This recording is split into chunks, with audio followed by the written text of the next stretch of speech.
Good afternoon, Yud Zayin Iyar, Tafshin Pei Aleph, Erev Lag BaOmer, Parshat Emor.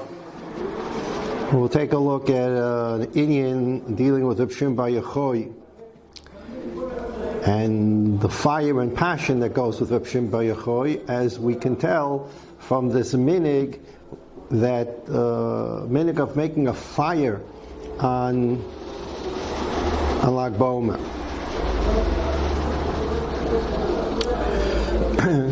The Parshas Emor has the word Emor, BaOmer, repeated several times at the beginning of the Parsha. And Rashi, quoting Chazal, says that the multiple Emors, HaKadosh Baruch Hu instructs Moshe, say this, and then say this, and say this. Rashi, quoting Chazal, says, Emor v'amarta lahazhir gedolim al ketanim. It is a warning to the older people, in this case Kohanim, to take care of and watch the younger Kohanim. There is a discussion in Chazal, in Sechta Chagiga, and later on the Rishonim and in the Achronim, where the mitzvah of chinuch comes from. We all prize chinuch. We understand how chinuch is so basic to Klal Yisrael. Where is the mitzvah of chinuch? We understand that there's a mitzvah we have to teach our children Torah. And that comes from the Pasuk in Kriya Shema, second Parsha of Limadtem Oisam Es B'neichem. The first Parsha of Kriya Shema, V'shinantam Levanecha, deals with a Rebbe teaching his Talmud, not with a biological father teaching his son. But the second Parsha in Kriya Shema, Limadtem Oisam Es B'neichem, is a mitzvah that the father should teach his son Torah. Okay, so you teach your son Torah. Where is there a mitzvah to make sure that your son, at a certain age, the Gemara in Sukkah discusses the age, Shekel Lulav and Esrik. He's 7, 8 years old, whatever the appropriate age is, he's 7, 8 years old, you should make sure he shakes a Lulav and Esrik, you should make sure he sits in the Sukkah, you should make sure he eats matzah, etc. Where is this mitzvah of chinuch come from? Is it a doraisa? Is it a rabbanan? It seems that really no one counts chinuch hayalodim as one of the 630 mitzvahs, although it is critical to Klal Yisrael. So in this week's parsha, we do have a statement where HaKadosh Baruch Hu says to Moshe Rabbeinu, I'm telling you to tell the Kohanim, and I'm repeating this commandment to you so that you understand that the Kohanim have to also make sure that the younger Kohanim, Lahazir Gedolim Al Ketanim, the younger Kohanim are also trained properly. Trained in what? So that's a discussion in the Gemara. Trained whether it's Tumas Kohanim, a Kohen shouldn't become Tameh, and the extent to which a Kohen who's not even Bar Mitzvah, a father, a Kohen father, the extent to which a Kohen father would be obligated to make sure that his Kohen son who's not Bar Mitzvah does not become Tameh. The Gemara discusses that. At any rate, we begin in this week's Parsha, Emor v'amarta, to get an idea and a concept of the older generation having an obligation to train and teach the younger generation. Not that this would be a source for a requirement of chinuch generally, but it's a concept of the older generation being required to teach the younger generation. So we're going to take a look today at Parshat Yitzchak in Shavuot. It's Maim Lamed Ches, and the footnote opens up by quoting Gemara in Psachim Daf Kuf Yud Beis. We know that the story of Reb Shimon Bar Yochai is basically detailed in the Gemara in Shabbos Daf Lamed Gimel Lamed Beis. The Romans were looking for him, etc., and he ran off to a cave, and he hid in the cave, came out of the cave, went back into the cave. Detailed in Masechta Shabbos Daf Lamed Gimel Lamed Beis. This Gemara is quite interesting in the sense that we have Reb Shimon Bar Yochai speaking to his Rebbe, Rabbi Akiva. And the Gemara says as follows, Rav Hutner quotes the Gemara.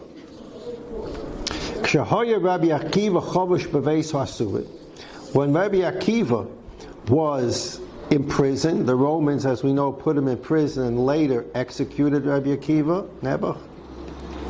So while Rabbi Akiva was in prison, Amalo Rav Shimon bar Yochai said to Rabbi Akiva, Rav Shimon bar Yochai came to visit him in prison. Rav Shimon bar Yochai said to him, Lamdeini Torah. Rabbi, please teach me Torah. Now, bear in mind that the reason, as far as we know, that Rabbi Akiva would be in prison, it's the only reason we know of, which comes from a Gemara in Brachos, is the Romans imprisoned Rabbi Akiva because he taught Torah at a time where the Romans had a decree that you're not allowed to study Torah. So Rabbi Akiva was put in jail because he was teaching Torah. Comes Rabbi Shimon bar Yochai and says to Rabbi Akiva, who's sitting in a Roman prison for teaching Torah, and Rabbi Shimon bar Yochai says to Rabbi Akiva, I'm here, teach me some Torah. Can you please commit the crime again while you're sitting here in prison? Amaloi, the Gemara says, Eini milamedcha. Rabbi Akiva said to Rabbi Shimon bar Yochai, I'm not going to teach you Torah. Amaloi, to which Rabbi Shimon bar Yochai says to Rabbi Akiva, Im ein atah melamdeini, if you do not teach me Torah, ani oymel le'yochai abba, I'm going to go back home to my father Yochai. My name is Rav Shimon bar Yochai. I'm going back home to my father Yochai. And we see from this Gemara that Yochai had some influence with Romans. He had some people he knew inside the Roman government.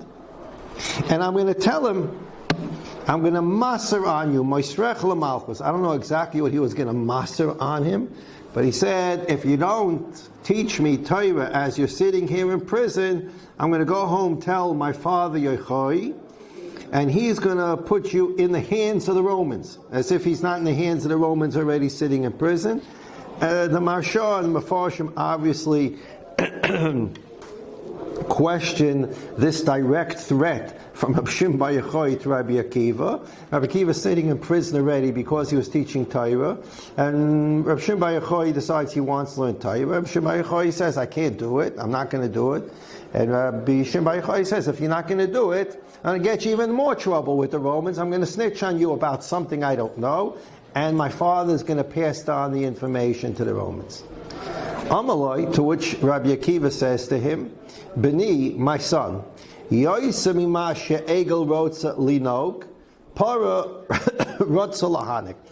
of a case, of a calf and a cow. As much as the calf may be hungry to nurse from the mother cow wants to nurse the baby calf. We know that a woman, when her milk is full, she wants to nurse. If she doesn't nurse, it's painful. And that's why there's all kinds of halachas in Shabbos where a woman, the baby doesn't want to nurse, and the woman needs to nurse, her milk is full and she's in pain. What can she do to reduce her pain without being Mechal Shabbos? But we know that a woman whose milk is full, it's painful. So Rabbi Akiva says to Rav Shimon bar Yochai, listen, you want to nurse from me, you want me to teach you, and I would like to teach you. Who do you think it's more painful for? For you not to be able to learn from me, or for me not to be able to teach you? And therefore, it's more painful for me. I'm like the cow, you're like the calf. It's more painful for me not to be able to teach. So please don't threaten me. I'm in more pain by not being able to teach you than you're in pain by not being able to be taught. Amalo, we're not finished yet. So Rav Shimon bar Yochai says back to Rabbi Akiva, Omi b'sakana. It's very nice in terms of pain. The mother cow's pain in not being able to nurse may be greater than the calf's cow in not being nursed. But let's stop talking about pain. Let's talk about danger. Who's in greater danger? The mother is in pain. But if that baby calf doesn't get nursed, the baby calf is going to die from hunger. So while you may be in greater pain than me in terms of you have a greater need to teach than I have a need to be taught, the end of the day is the danger is greater to me as the calf. Halayegel b'sakana. Psachim Kuf Yud Beis. And that's the discussion in Gemara Psachim Kuf Yud Beis. And then Rabbi Akiva taught Rabbi Shimon Bar Yochai a number of things. Pirish Rashbam, okay, and Rav Hutner quotes the Rashbam and the Marsha. We're not going to deal with the Rashbam, Rashi, and the Marsha. The Rashbam, Rashi, and the Marsha, for the most part, speak out what we just said, the difficulties in this Gemara. And Rav Hutner is now going to explain a bit. We don't have time to do the whole mimer. We're just going to do a small piece of the mimer as to what underlies this entire discussion between Rabbi Akiva and Rabbi Shimon Bar Yochai, the underlying principle. So Rav Hutner says that, I'm going to say outside, it's Maimer Lamed Ches in Shavuot, paragraph Beis. He quotes a Gemara in Temura and Daf Tes Zayin. The Gemara there says that when Moshe Rabbeinu was Nifta, Yoshua ben Nun forgot 300 halachas, famous Gemara. He forgot 300 halachas that Moshe Rabbeinu taught him. And in terms of other halachas, he had different sfeikos, he had different doubts. This is a problem. Moshe Rabbeinu just died. There are 300 halachas that are completely unknown now, and 700 more where Yoshua ben Nun is not sure what the halacha is. And then the Gemara deals there with Osniel ben Kenaz and how they reformulated these forgotten halachas. But before Osniel ben Kenaz steps in and reformulates the halachas, the Gemara says, Amdu kol Yisrael lahargoi. The Jewish people were getting ready to kill Yoshua. The revolution was starting. Moshe Rabbeinu transmitted the Torah to Yoshua. Yoshua was given the task to make sure it gets transmitted to future generations. And there's already 1,000 problems in the Messiah. So they're ready to kill him. As time goes on, as the discussion goes on there in Temura, the Jewish people demanded that Yoshua ben Nun turn to God and ask God what all these halachas are. And Yoshua ben Nun told him that's impossible for the concept that we know, lo bashamayim hi. After the Torah was given to Moshe, it's up to us to maintain it, and if there are questions that come up, for us to resolve it based upon the principles that were given to Moshe. But we don't turn to God anymore and say, God, please tell me the halacha. In fact, as we mentioned numerous times in Shir, the Rambam in the Hakdama to the Pirush HaMishnayos and the Rambam in Hilchis Yesodei HaTorah, Paskins and Gemara. If someone would come to a Navi, someone who is accepted as a Navi, and a Navi can be, we hope, that a Navi is also a big Talmud Chacham, and you come to this big Talmud Chacham Navi, and you say, I have a Shaila in Hilchis Shabbos. He says, what's the Shaila? And he says, Aser or Mutter. Whatever he says, that's fine. But if the Navi would say to you, one moment, and then he would come back and say, I'll tell you what the halacha is. God just revealed to me that the halacha is its Aser. You would execute such a Navi, because he's a Navi Sheker. Because from the time that the Rebbeinu Shalom stopped speaking with Moshe to transmit Torah to us, the rule is Lo Bashamayim Hi. God is not paskening Shilas anymore in heaven. For an interesting Gemara on this subject, you take a look at Bab Metzia Pei Vav Amud Aleph. The Gemara there has a machlokes about a certain type of tzaras. It's a machlokes. And it says that in Beis Din Shalmaila, they know that in Beis Din Shalmaila they hold like this. And someone else holds, I believe Rabbah holds differently. When the Rambam had a paskin that Shaila, so Rambam is looking at two opinions. One that comes from Beis Din Shalmaila, it's been revealed from heaven. And one comes from an Amora. The Rambam paskin like the Amora. The Beis Yosef, the Kesef Mishnah, in his commentary on the Rambam, said the Rambam could not paskin like Beis in Shalmayla because like Bashamayim. It's very nice to know what they think in heaven, but that's not the way the halacha is going to be. So we have this rule of Loi Bashamayim.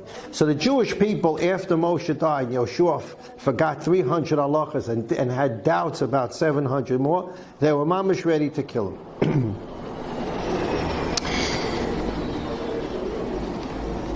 The Footnote explains through the words of Rashi there in Tamura Daf Tes Zayin that they weren't going to kill him because they wanted to punish him and they were mad at him. They were threatening to kill him because of a din kafiyah. Okay? There is a din kafiyah. Yekaifa al mitzvah aseh. Now there was an election ago, or 2 elections ago, or 3 elections ago, I don't recall because they happened in such rapid succession, but there was a person running, and he was presented himself as a Shayma Tayru Mitzvahs, and he had a certain rabbi who was his spokesman, and part of this person's platform was that they're going to be able to get the non-religious voters to vote for them because their position is there's no such thing as kfiyah datit. There's no such thing as forcing someone to do anything. And this rabbi got up at a Saturday night meeting that I attended with others, and he made the same statement that he made on several occasions. There is no concept of kfiyah in the Torah. The Torah doesn't know from such a thing. And I got up after I was finally given permission to get up. I said it's a lie. If you take a look in the Gemara, in Chulin Kuf Lamed Beis Amid Beis, or in the Gemara in Ksubas Pei Vav Amid Aleph, or in Chulin Kuf Yud Amid Beis, Yekaifa. The Gemara says there's a din kfiyah on a mitzvah aseh. A person says, I'm not going to put on tzitzis. You can be kaifim to put on tzitzis. When there was a beis din, you can be kaifim to do tzitzis. So you want to know if there's kfiyah today or not. We can discuss that if there's kfiyah today or not in light of the fact that we don't have a central beis din. But to make a statement that the Torah doesn't know of such a thing as kfiyah is an absolute either lack of knowledge or lack of honesty. But there is a din kfiyah. So that comes from the Gemara in Ksubis Peivav and Chulin Kuf Lamed Beis. Kaifin ad shiyoyim roitza ani. You force a person until he says, "Okay, I'm willing to do it." In the Poskim, there's a steichemed on this. Can you be kaifa a person to the extent so far that he would die from the kfiyah? You whip him, you slap him, you do until he puts on his tzitzis. Can you go so far as the person chas v'shalom dying from such a kfiyah? The discussion goes so far as what happens if a person on Pesach says, "I'm not eating matzah. I refuse to eat matzah," and Beis Din hears about this. They march into his house with the whips, and they start whipping him, and they got to eat a kazayas matzah. Can you whip him so hard that he may die? Because you're not allowed to kill a person on Yontif. So you have to wait till Chol HaMoed. So there's this, Shaila goes so far. My point is that there is a din kfiyah.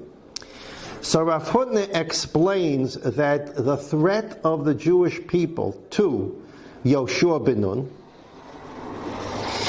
wasn't that because you forgot halachas we're going to kill you as a punishment. We're threatening to kill you until you do something to make sure we figure out what these halachas are, because we can't continue without these halachas. We need to pass on Torah to the next generation, and we're not going to pass it on missing 300 halachas and 700 tzveikas. We can't pass it on that way. So we're going to do what it takes until you do what it takes to make sure that we have the Masorah complete. But it wasn't that they were saying to him, you know what, you forgot 300 halachas, we're going to hang you. Because you forgot 300 halachas, listen, we're going to do what it takes until you do what it takes, even if it means you're going to die, but you're going to get us those 300 halachas and 700 tzveikas back. And in fact, Osniel ben Kenaz was given the task to do it, and he did it. So we see at the first stage of Mesorah, Moshe kibel Torah misinai u'Mesorah liYoshua. At that very first stage, Klal Yisrael was ready to be koifi Yoshua to make sure the Mesorah was intact. So Rav Hutner then quotes in Siman Gimel, he quotes a Gemara in Sotan Daf Lamed Zayin. The Gemara in Sotan Daf Lamed Zayin says, "Al kol mitzvah mitzvah nichvasu aleh arba brisas." Every single mitzvah in the Torah. Let's take tzitzis. Tzitzis is only one mitzvah, but there are 4 covenants between the Jewish people on tzitzis. Eating matzah is one mitzvah, but the Jewish people made 4 separate covenants with Ribono Shel Olam to eat matzah. What are the 4 separate covenants? So the Gemara there says, Lilmoid, Ulalamed, Lishmar, Velasais. So take tzitzis as an example.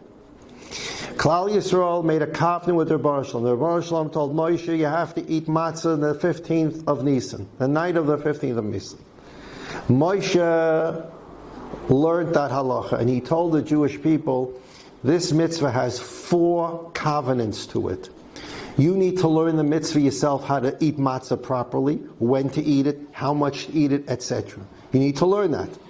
Lalamid, you have an obligation, once you know how to do the mitzvah, to teach others how to do the mitzvah. Covenant 2. Lishmar, you must observe the mitzvah. Velasais, and you have to do the mitzvah. So these are 4 covenants on every mitzvah. So the question comes up, what is Lishmar? I understand that, for example, if we use tzitzis, Moshe Rabbeinu said you need to learn Hilchas Tzitzis. There's such a thing called the mitzvah of tzitzis, one of 613 mitzvahs, but that mitzvah has 4 covenants attached to it. You have to learn Hilchas Tzitzis. Once you know it, you teach it. Once you teach it, you shomer it. And once you shomer it, you lasos. What is the shmira? You learn it, you teach it, and you do it. Lilmoid ulamed velasos. What's lishmar? So Rav Hutner quotes Reb Chaim Volozhin and the Brisker Rav that the lishmar is a shmira of the Messiah. The Ribono Shel Olam gave every Jew, there's a covenant between every Jew and the Ribono Shel Olam, 4 covenants on every mitzvah.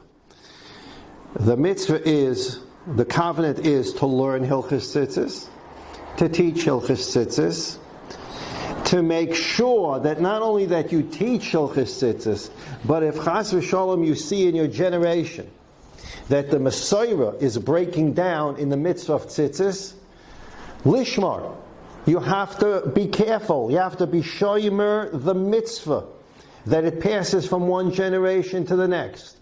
Velasais, and you have to do the mitzvah. The shmira is the shmiras hamasayra. So, for example, you can have a mitzvah where that you learn the mitzvah, you teach the mitzvah, but nebuch, if there's 1,000 Jews in your community, only 100 of them are actually involved. 900 nebuch are not involved. Now, as that increases from generation to generation, the Messiah of that mitzvah has the chance of breaking, and eventually, maybe in 50 years from now, nobody in the community will be doing the mitzvah. So this is a new level of the covenant.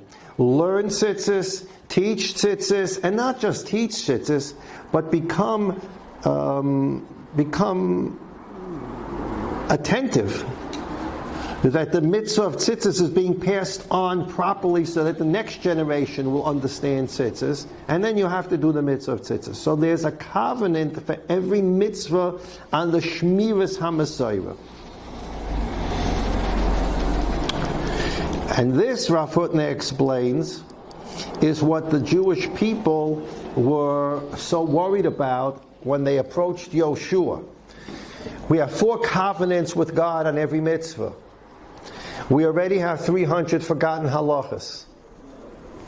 We're going to be kai for you. We're going to force you. Whatever we need to do, we're going to do it. We're not threatening to punish you. We're threatening you with the covenant of Shmira. We've already, you're Moshe Rabbeinu's Talmud. We already got a problem in the Messiah. We're going to be kai for you until you take the proper action to make sure that there's the 300 halachas returned to us and the 700 doubts are resolved. We're not going away, and we're going to do whatever it takes, even if maybe we need to kill you in the process, but we're not walking away from this. So that was the kfiyah on the, not because of a punishment, but because Yoshua, Moshe Kibel Torah Misina Messiah Yeshua was the gatekeeper of the whole Messiah, and we're going to be kai for you on that bris of Lishma. So we come back to the Gemara in Psachim. Rav Hutner says, and what was the underlying principle going on between Reb Shimon bar Yochai and Rabbi Akiva? Shimon bar Yochai is trying to get Rabbi Akiva to teach him whatever more Torah he can teach him. Because if Rabbi Akiva doesn't pass it on to someone, that wealth of knowledge that right now Rabbi Akiva owns, but he hasn't shared with anyone yet, if he dies, that will be a break in the Masorah. There'll be knowledge of Torah that will die with Rabbi Akiva and will never get passed on to the future. And we know Rabbi Akiva was, Moshe Rabbeinu himself was transported to Rabbi Akiva's Beis Medrash. We know that whole event. Moshe Rabbeinu felt bad. Rabbi Akiva is teaching Torah. Moshe Rabbeinu said, I never heard the word. Where does he get this from? And the Rebbeinu Shalom said to him, it's halach l'Moshe miSinai. He got it from you. Believe me, he got it from you. Rabbi Akiva is then, for his generation in a sense, the transmitter of Torah. Moshe Rabbeinu himself came into Rabbi Akiva's Beis Medrash and said, wow, where is he getting all this from? So Reb Shimon bar Yochai, when he comes to Rabbi Akiva and he's in Roman prison, and we don't know how much longer Rabbi Akiva is going to live, Reb Shimon bar Yochai says to him, it's very nice, you're in pain because you'd like to teach. But who's in danger? The calf or the cow? I'm in danger because if you die without telling me everything that you haven't already taught, it will die with you and there'll be a break in the Messiah. Therefore you have a responsibility to teach it to me so I can pass it on to maintain the covenant of the Messiah.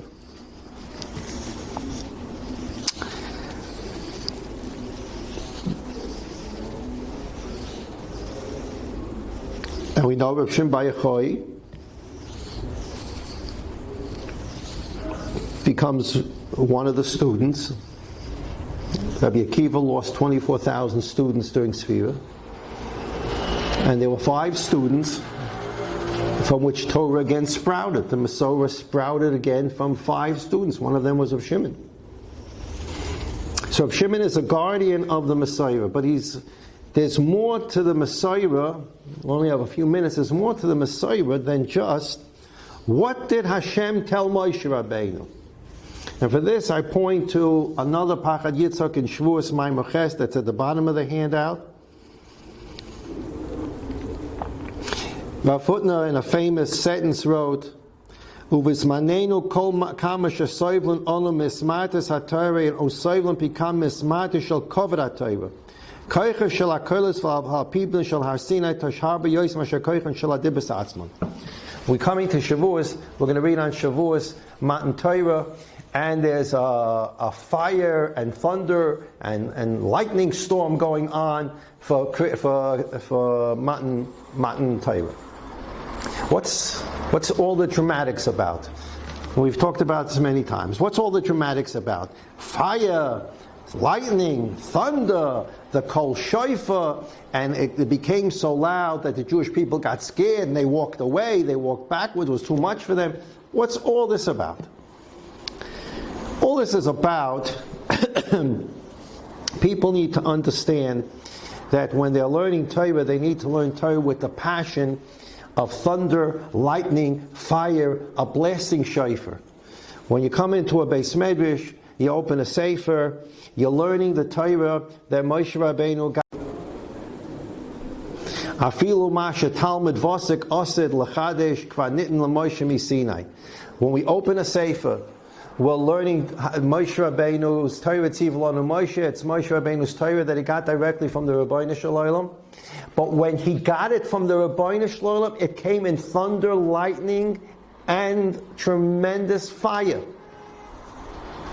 And the Gemara tells us in Barachas that there's a requirement that Torah must be studied kinasinasa. And we learn out a halacha from there. We won't go into the halacha about Balkeri, but there's a requirement of kinasinasa. Manasinasa, BaOmer, Be'ira, Bereses, Ubezeya. The same way that Torah was given and people were shaking and people were sweating because they were mamish, they saw fire and they heard noise and thunder and lightning, and it was a shaking that took over their bodies. That's how Torah has to be studied for all generations. Doesn't mean that we're supposed to have a panic attack while we're learning and we should walk away from it. But it means that we should understand that what we're engaged in when we learn Torah is a fire Torah, Eish Das. It's thunder, it's lightning. It deserves the attention of thunder and lightning accompanying it. It's not a math book. It's the Torah that's accompanied from the day it was given to Har Sinai through today. It's accompanied by thunder and lightning and a kol shofar. And our footnote writes that today's generation, as much as we can say it suffers because we don't learn enough Torah, it suffers much more from the fact that we don't hear and see the thunder and the lightning anymore when we learn Torah. It's true. Compared to what the Torah was at Har Sinai, there's a Hismatas Torah. We're not learning on that level. But that's about learning. But there's been a greater loss in the sense of when we are learning, we don't see the thunder, the lightning, and the fire. We don't see the passion. We don't have the passion anymore. So as I commented earlier, learning Torah goes with a thunder, a lightning, a kol shofar, kindesinasa.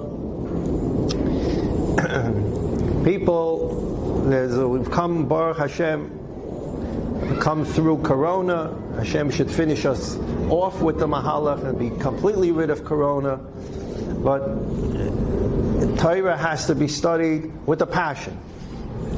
There's no reason a person can't be comfortable when he learns Torah. But there's an inyan for a person with the proper safety conditions. A person comes to a Beis Medrash to learn. A person comes to an organized Shia to learn. And Zoom did a tremendous, tremendous job when it was needed. It was sakonas nefashis. And people got used to Zoom. Now people need to get used to a new Zoom. Zoom back to the Beis Medrash. The Gemara in Menachos, I mentioned last week, Gemara in Menachos says that Avimi forgot Masechta Menachos. He forgot part of Menachos. He was a great, great Talmud Chacham. He forgot Masechta Menachos. And he walked to a Talmud of his and said, please refresh my recollection as to Masechta Menachos. Which he did. The Gemara asks, why did Avimi go to the Talmud? Why didn't he send a messenger to the Talmud and say, come over to my house, I need you to refresh my recollection as to learning, as to Masechta Menachos. And the Gemara says, Hachem Mistaya Milsitvei. The Gemara says that basically Avimi held that it's going to be the refreshing of his recollection of Menachos will be much more successful if he goes out of his way and walks to his Talmud's house, which wasn't even bakavidik for him. He walked his Talmud, but because he went out of his way and walked outside his house and went to his Talmud's house, what he was going to learn there was going to be more successful than if he just stayed home and his Talmud came to him. Rashi's comment there is that the success was dependent on the concept of Masechta Megillah Davav Amid Beis, Yogato Matzasa. When a person studies Torah, the success of his study depends on his yigiyah, how much effort he puts into the study. So Rashi says in Masechta Menachos, because Avimi got out of his chair and walked to the house of his Talmud, which was not bekovedik for him, but he went to the house of his Talmud because he wanted to show he was putting extra effort because of his passion. He was putting extra effort to walk to his Talmud's house to refresh his recollection of Masechta Menachos, and it was Mistaya Milsatvei. There's a greater success to studying Torah when you go out of the way and you go somewhere to study Torah, whether it's a group, a chavrusa.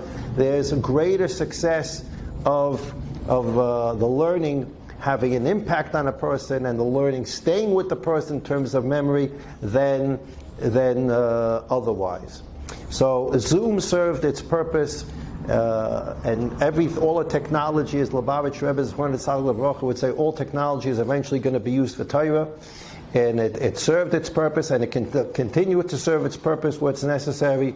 But the new Zoom of today is Zoom back to the Beis Medrash, Zoom back to a learning program, Zoom back to studying, so that you have a yogata, you put an effort into it, which blesses the study and blesses the Torah. And through that, we bring back the fire of Matan Torah, the passion of Matan Torah. And through that passion and that fire, we guarantee the Mesiras HaTorah from generation to generation. Everybody have a wonderful Lag BaOmer and a good Shabbos.